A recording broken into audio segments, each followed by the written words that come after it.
भारत माता की, भारत माता की, छत्रपति शिवाजी महाराज की, धर्मवीर छत्रपति संभाजी महाराज की जय भवानी, जय जय जय जय जय भवानी,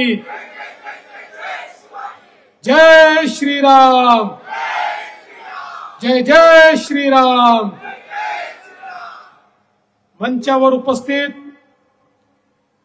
आपल्या लोकप्रिय उमेदवार आणि तुमच्या आशीर्वादानं बारामतीच्या सुनबाई बारामतीच्या खासदार म्हणून जाणार आहेत अशा सुनेत्राताई पवार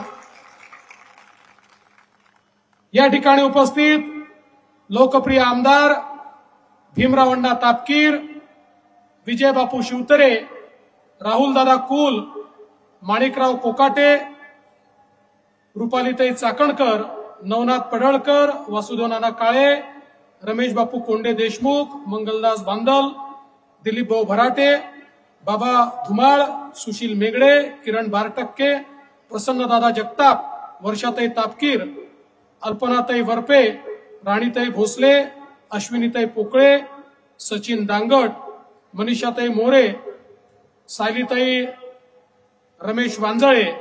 आज खरं म्हणजे त्यांच्या निमित्ताने आमच्या रमेश भाऊंची देखील मला आठवण झाली। आनंद तांबे, माणिकशेठ दुधाने, रुपालीताई पाटील, वासुदेव भोसले, यमराज खरात, सचिन मोरे, आदित्य हेंद्रे, नवनाथ तांगुदे, अरुण दांगट, राजाभाऊ पासलकर, जयश्रीताई पोकळे, सुभाष नाणेकर, शुक्राचार्य वांजळे। मंचावरील सर्व मान्यवर, कोणाचं नाव राहिलं असेल तर नाव लिहिणाऱ्याची चूक आहे, माझी चूक नाहीये, त्यामुळे त्यांची क्षमा मागतो। आणि उपस्थित सर्व भगिनी आणि बंधूंनो, खरं म्हणजे गेल्या 3 तासापासून आपण सगळे लोक या ठिकाणी बसले आहात, त्यामुळे आपला फार अंत मला पाहायचा नाहीये। पण मी तुम्हाला एवढंच सांगण्याकरता या ठिकाणी आलोय, ही निवडणूक आपल्या देशाकरता अत्यंत महत्वाची निवडणूक आहे।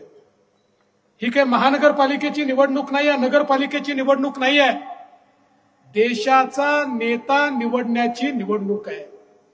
काही लोक सांगतात ही निवडणूक म्हणजे अजितदादा विरुद्ध पवार साहेब, काही म्हणतात ही निवडणूक म्हणजे सुनेत्राताई विरुद्ध सुप्रियाताई। नाही, ही पवार विरुद्ध पवार निवडणूक नाही, ही सुनेत्राताई विरुद्ध सुप्रियाताई निवडणूक नाही आहे। ही निवडणूक या देशावर पुढचे 5 वर्ष या देशाला कोण सांभाळेल तो नेता निवडण्याची ही निवडणूक आहे। बंधू भगिनींनो, तुम्ही म्हणता ते खरं आहे, केवळ 2 पर्याय आहेत।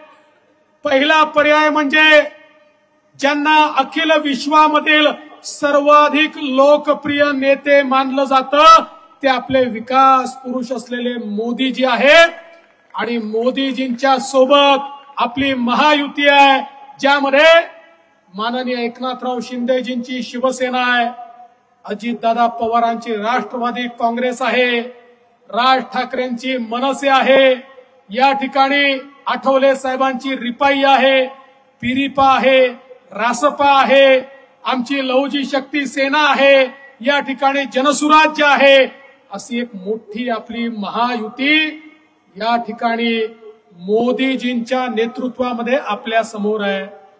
आणि दुसऱ्या बाजूला कोण आहे? दुसऱ्या बाजूला राहुल गांधी आहे, आणि राहुल गांधींच्या नेतृत्वात 26 पक्षाची खिचडी आहे। बंधू भगिनींनो, आपली महायुती कशी आहे?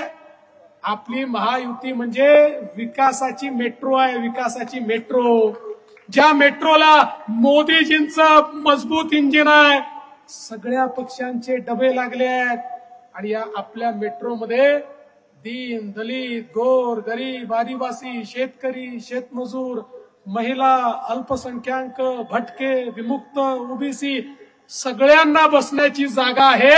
आणि ही मेट्रो सबका साथ सबका विकास म्हणत विकासाच्या दिशेने पुढे जाते. दुसरीकडे काय अवस्था आहे? तिकडे डब्बे नाहीच आहे, फक्त इंजिन आहे. राज ठाकरेंचं इंजिन आहे ते आपल्याकडे आहे, तिकडे फक्त इंजिनच आहे. Soham developers, we build for future. Shitole crystal, Shitole heights आणि शितोळे पार्क असे 1 ते 3 बेडरूम्सचे वारजे कर्वेनगर भागातील स्मार्ट होम्स, जिथे तुमचे भविष्य होईल सुरक्षित. आणि आपल्याला माहिती आहे इंजिनाची अवस्था काय असते. इंजिन मध्ये बसायला फक्त ड्रायव्हरला जागा असते, त्या ठिकाणी बसायला इतर कोणालाही जागा नसते. आणि हे इंजिन असं आहे, राहुल गांधींच्या इंजिन मध्ये फक्त त्या ठिकाणी बसायला प्रियंका गांधी आणि सोनिया गांधींना जागा आहे. पवार साहेबांच्या इंजिन मध्ये बसण्याकरता फक्त सुप्रियाताईंना जागा आहे. आणि उद्धव ठाकरेंच्या इंजिन मध्ये फक्त आदित्य ठाकरेंना बसायला जागा आहे. या ठिकाणी इतर कोणालाही जागा नाही आहे. बरं, कोणी कोणाला नेता म्हणायला तयार नाही आहे. राहुल गांधी म्हणतात मी इंजिन आहे, पवार साहेब म्हणतात मी इंजिन आहे, उद्धव ठाकरे म्हणतात मी इंजिन आहे, लालूचा पोरगा म्हणतो मी इंजिन आहे, मुलायमचा पोरगा म्हणतो मी इंजिन आहे, स्टॅलिन म्हणतो मी इंजिन आहे, ममता बॅनर्जी म्हणतात मी इंजिन आहे. डब्बा नाही, फक्त इंजिन आहे. आणि इंजिनाची अवस्था अशी आहे, एक जण इंजिन उत्तरेकडे ओढतो तर दुसरा दक्षिणेकडे ओढतो, एक पूर्वेकडे ओढतो तो दुसरा पश्चिमेकडे ओढतो. त्यामुळे यांचं इंजिन हालतही नाही, डुलतही नाही, चालतही नाही, ठप्प पडलेलं यांचं इंजिन. आणि म्हणून बंधू भगिनींनो, 7 तारखेला जेव्हा सुनेत्राताईंच्या घड्याळाची बटन आपण दाबू, त्यावेळी बारामती मतदारसंघाची बोगी सुनेत्राताईंच्या रूपानं थेट मोदीजींच्या इंजिनला जाऊन लागेल. आणि मग आपल्याला कोणीही थांबवू शकणार नाही. आज पुणेकर पाहतायत मोदीजींच्या नेतृत्वात झालेला बदल.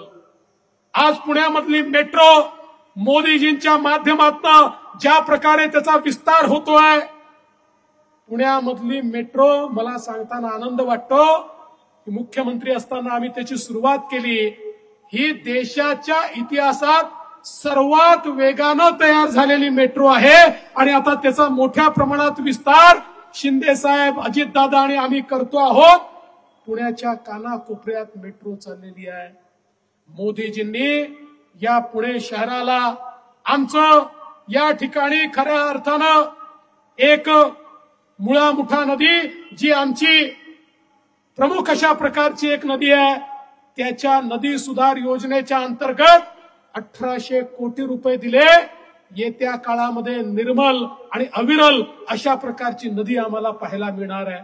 आणि एवढंच नाही तर या पुण्यातल्या सांडपाण्याचा निचरा होण्याकरता या ठिकाणी मोठ्या प्रमाणात एसटीपी करता निधी आपल्याला केंद्र सरकारच्या माध्यमातून निघाला. आणि हे सगळं करत असताना पुण्याचं ट्रान्सपोर्टेशन चांगलं झालं पाहिजे. इलेक्ट्रिकच्या बसेस केंद्र सरकारने आपल्याला दिल्या.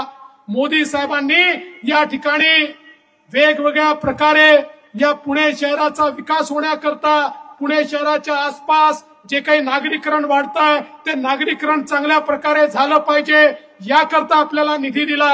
आणि आज मला सांगताना आनंद वाटतो, पुण्याच्या रिंग रोडचं काम आपण करतोय. हा रिंग रोड झाल्यानंतर या पुण्याला एक आंतरराष्ट्रीय शहराचा चेहरा त्या ठिकाणी प्राप्त होणार आहे. आपल्या गडकरी साहेबांनी पुण्यातनं बाहेर जाणारे जेवढे रस्ते आहेत, या सगळ्या रस्त्यांचं काम हातामध्ये घेतलं. त्या ठिकाणी फ्लायओव्हर तयार करण्याचं काम हातामध्ये घेतलं. आणि त्या ठिकाणचं कंजेशन आज मोदीजींच्या आशीर्वादानं, गडकरी साहेबांच्या आशीर्वादानं या ठिकाणी दूर होत आहे. आपण पाहू शकतो चांदणी चौकामध्ये ज्या ठिकाणी अनेक तास ट्रॅफिक बंद असायचा, आज तिथलं चित्र बदललेलं आहे, हायवेचं चित्र बदललेलं आहे. आपल्या या वारजामध्ये देखील या ठिकाणी हॉस्पिटल असेल, वेगवेगळ्या प्रकारची कामं असतील, ही कामं आपल्याला होताना दिसत आहेत. आणि त्यासोबत मोदीजींच्या माध्यमातून या पुण्यामध्ये पिण्याच्या पाण्याची 24/7 ची योजना होते आहे, ज्या योजनेमुळे येत्या 2 वर्षामध्ये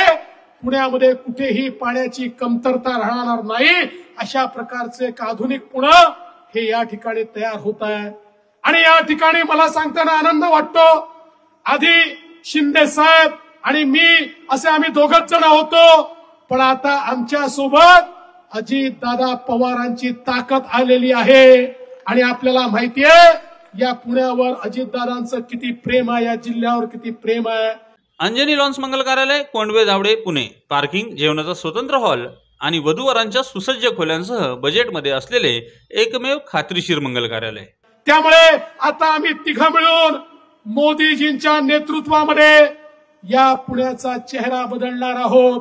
त्याची सुरुवात तर झाली आहे, पण आम्हाला 21व्या शतकातलं आधुनिक शहर म्हणून या पुण्याचा विकास करायचा आहे. पुण्यातल्या झोपडपट्टीमध्ये राहणाऱ्या त्या शेवटच्या व्यक्तीच्या जीवनामध्ये त्या ठिकाणी आम्हाला परिवर्तन करून दाखवायचं आहे. आणि म्हणून बंधू भगिनींनो, आज ही जी निवडणूक आहे, ही निवडणूक ही तुमच्या करता नाही आहे. ही निवडणूक तुमच्या येणाऱ्या पिढीचं भाग्य बदलण्याकरता ही निवडणूक खऱ्या अर्थानं या ठिकाणी आपल्या समोर आहे.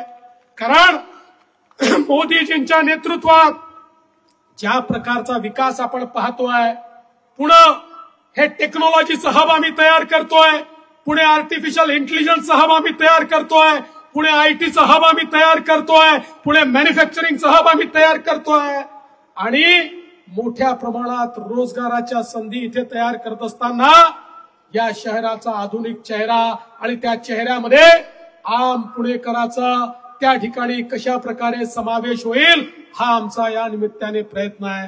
आणि म्हणून बंधू भगिनींनो, आज मोदीजींच्या रूपानं असा नेता मिळालाय ज्याला सामान्य माणसाची दुःख समजतात.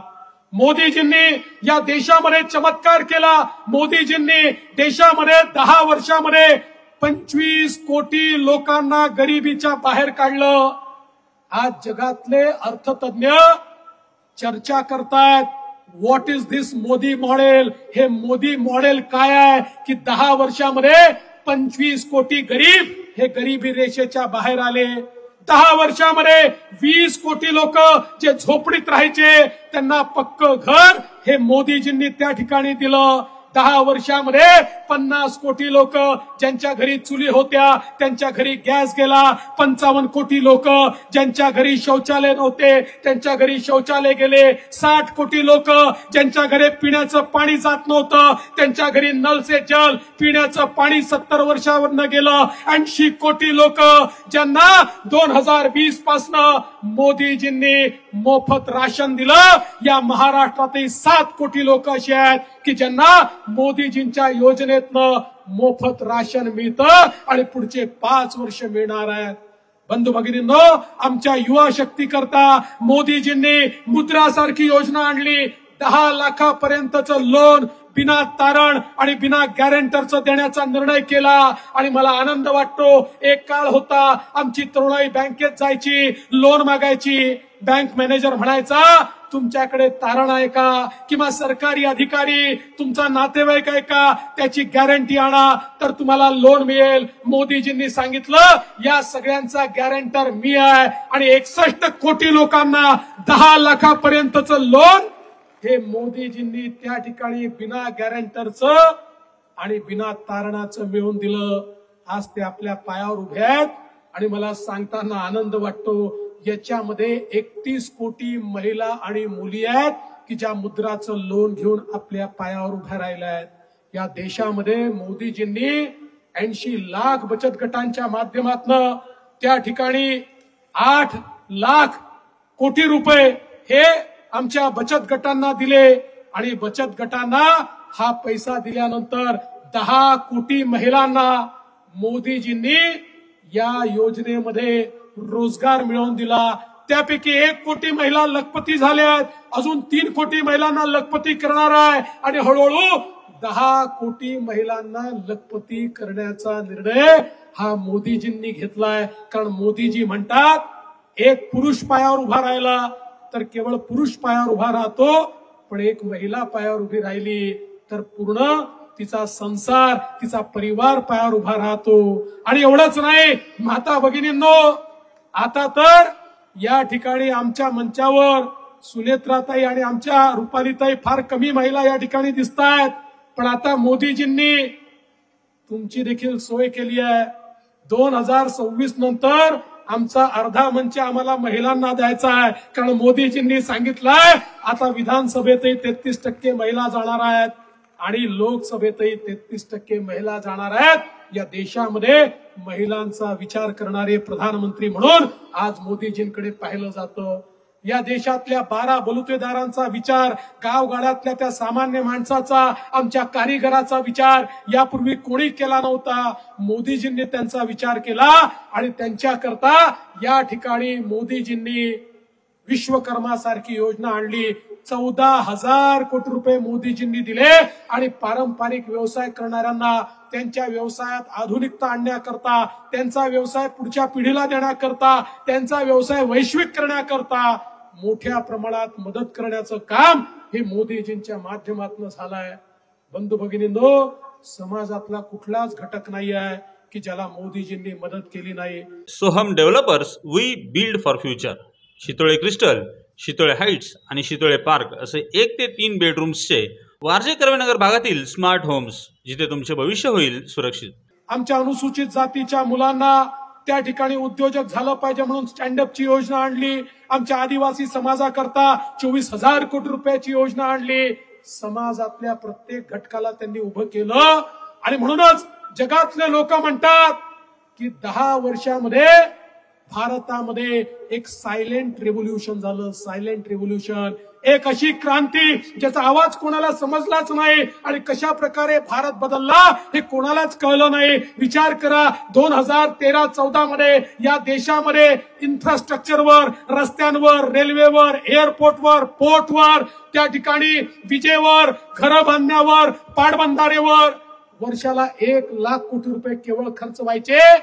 मोदीजींनी वर्षाला 13 लाख कोटी रुपये खर्च त्या ठिकाणी वाढवला, म्हणजे 13 पटीने खर्च वाढवला आणि म्हणून आज बदललेला देश आपल्याला पाहायला मिळतोय। पुण्याचा नवीन एअरपोर्ट आपण आता लवकरच खुला होईल, बघितल्यानंतर आपल्या लक्षात येईल मोदीजींनी काय किमया त्या ठिकाणी करून दाखवली आहे। शेवटी इन्फ्रास्ट्रक्चरचा विकास होतो तर त्यातनं रोजगाराची निर्मिती होते। आज आपण पाहू शकतो 14व्या 15व्या क्रमांकावर असलेला भारत आज जगातली 5वी सगळ्यात मोठी अर्थव्यवस्था झालाय आणि मोदीजींनी सांगितलं मला तुम्ही 3री टर्म जेव्हा द्याल मी या भारताला जगातली 3री सगळ्यात मोठी अर्थव्यवस्था तयार करेन। मला एकाने विचारलं जगातली 3री मोठी अर्थव्यवस्था होते हे तर आनंदाची गोष्ट आहे, पण मला याचा काय फायदा आहे? मी त्याला सांगितलं तू चांगला प्रश्न विचारला। अर्थव्यवस्था मोठी होते म्हणजे काय होतं? अर्थव्यवस्था मोठी होते, संधी तयार होतात। अर्थव्यवस्था मोठी होते, रोजगाराची निर्मिती होते। अर्थव्यवस्था मोठी होते, इन्फ्रास्ट्रक्चर तयार होतं। अर्थव्यवस्था मोठी होते, गरीब कल्याणाचा अजेंडा चालतो। अर्थव्यवस्था मोठी होते तर देशाच्या तिजोरीत पैसा येतो आणि तो पैसा सामान्य माणसाच्या विकासावर खर्च होतो। अर्थव्यवस्था जेव्हा मोठी होते देश संरक्षित होतो। अर्थव्यवस्था मोठी होते त्या देशाकडे वाकडी नजर करून कोणी पाहू शकत नाही। जगातल्या पुढारलेल्या देशांची अर्थव्यवस्था मजबूत आहे म्हणून ते जगावर राज्य करतात आणि भारताची अर्थव्यवस्था पुढच्या 5 वर्षामध्ये जगातली 3री अर्थव्यवस्था झाल्यानंतर या भारताकडे देखील कोणीही वाकड्या नजरेनं पाहू शकणार नाही असा एक मजबूत भारत आज मोदीजींच्या नेतृत्वात तयार होतोय।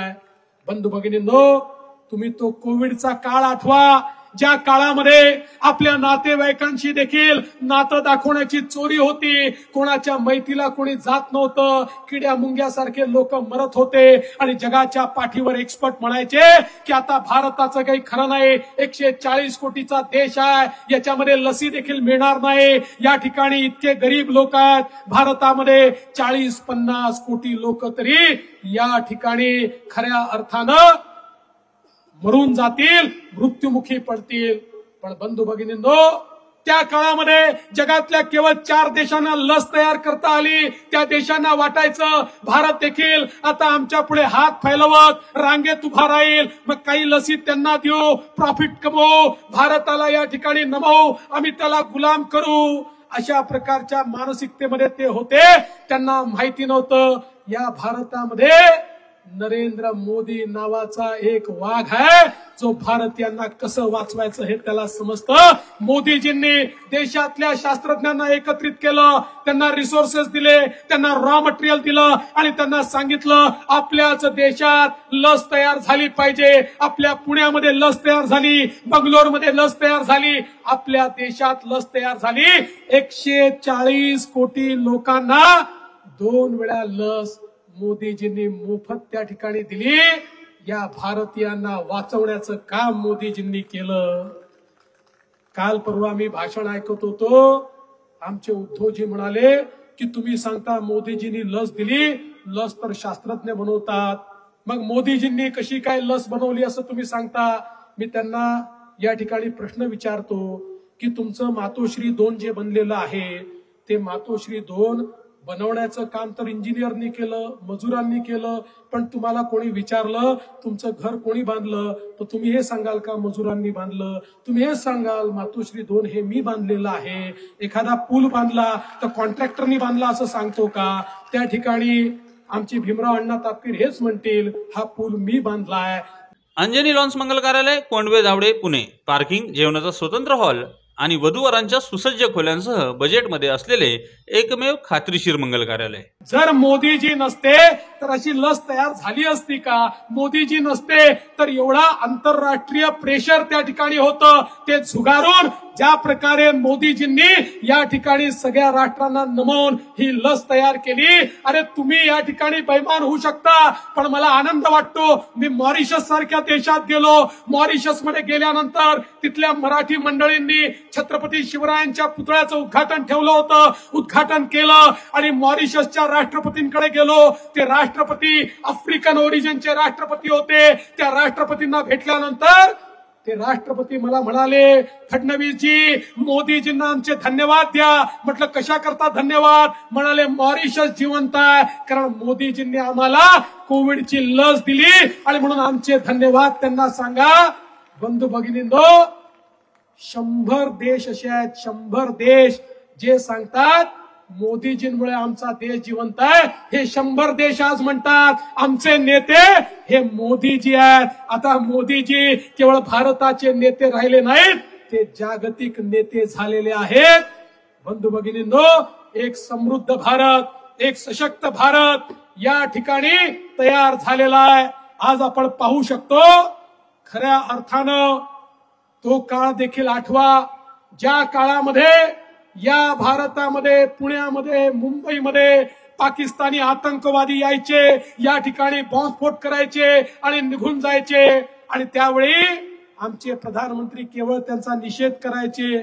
फारच झालं तर त्या ठिकाणी अमेरिकेत जाऊन म्हणायचे बघा बघा तो पाकिस्तान आमच्याकडे बॉम्बस्फोट करतो, तुम्ही त्याला रागवा. तो यायचा, पुन्हा बॉम्बस्फोट करायचा. पण मोदीजी आले, पाकिस्तानने पुन्हा आगळीक केली, आमच्याकडे बॉम्बस्फोट झाला, मोदीजींनी सोडलं नाही. त्या ठिकाणी पाकिस्तानमध्ये घुसून सर्जिकल स्ट्राईक आणि एअर स्ट्राईक केला आणि पाकी आतंकवाद्यांना मारून टाकलं. माझा तुम्हाला सवाल आहे, 2019 नंतर पाकिस्तानच्या बापाची हिंमत झाली नाही या भारतामध्ये बॉम्बस्फोट करण्याची. सांगा एक तरी बॉम्बस्फोट 2019 नंतर या भारतामध्ये पाकिस्तान करू शकलं का? अरे भारत तर कुठल्या कुठे चालला गेला, जगातली 5वी अर्थव्यवस्था झाला. पण त्या ठिकाणी आपण बघितलं असेल पाकिस्तानच्या हातात कटोरा आला, पाकिस्तान भीक मागतोय अशी अवस्था पाकिस्तानची झाली. पण बंधू भगिनींनो, काय अवस्था या इंडिया आघाडीची. त्या ठिकाणी आता राहुल गांधींचं एन्डोर्समेंट पाकिस्तानचे मंत्री फवाद चौधरी करतात आणि पाकिस्तानमधनं भारतात त्यांना समर्थन मिळत नाहीये. आता पाकिस्तानमधनं समर्थन घेतात आणि पाकिस्तानमधनं फवाद चौधरी ट्विट करतात राहुल गांधींना निवडून द्या. आणि या ठिकाणी त्यांचे विरोधी पक्षनेते काल परवा बोलले आम्ही ऍडव्होकेट उज्ज्वल निकम ज्यांनी कसाबला फाशी देण्याचं काम केलं त्यांना तिकीट दिलं. तर ते म्हणाले उज्ज्वल निकम यांनी कसाबची बदनामी केली बिर्याणी खातो असं सांगून. म्हणजे यांना चिंता कशाची आहे? Soham developers, we build for future. Shitole crystal, Shitole heights आणि शितोळे पार्क असे 1 ते 3 बेडरूम्सचे वारजे कर्वेनगर भागातील स्मार्ट होम्स, जिथे तुमचे भविष्य होईल सुरक्षित. यांना चिंता कसाबच्या बदनामीची आहे, जो आमच्या इथे येऊन बॉम्बस्फोट करतो. त्यामुळे लक्षात ठेवा, आपण तर उज्ज्वल निकमांच्या मागे आहोत, पण हे अजमल कसाबच्या मागे आहेत. अशा प्रकारची इंडिया आघाडी आज आपल्याला या ठिकाणी पाहायला मिळते आहे. आणि म्हणून तुम्हाला मी एवढंच सांगण्याकरता आलोय, ही साधी निवडणूक नाही आहे. देश कोणाच्या हातात द्यायचा त्याचा फैसला करायचा आहे. 7 तारखेला ज्यावेळी तुम्ही या ठिकाणी मतदान करण्याकरता जाल आणि सुनेत्रा ताईंच्या घड्याळाची बटन दाबाल, वोट तर सुनेत्रा ताईंना मिळेल, पण तुमचा आशीर्वाद थेट मोदीजींना मिळेल. आणि पुन्हा एकदा मोदीजी या देशाचे प्रधानमंत्री होतील आणि समर्थपणे हा देश पुढे नेण्याचं काम करतील. म्हणून तुमचा आशीर्वाद द्या, एवढीच विनंती करतो आणि माझं बोलणं संपवतो. धन्यवाद. जय हिंद, जय महाराष्ट्र.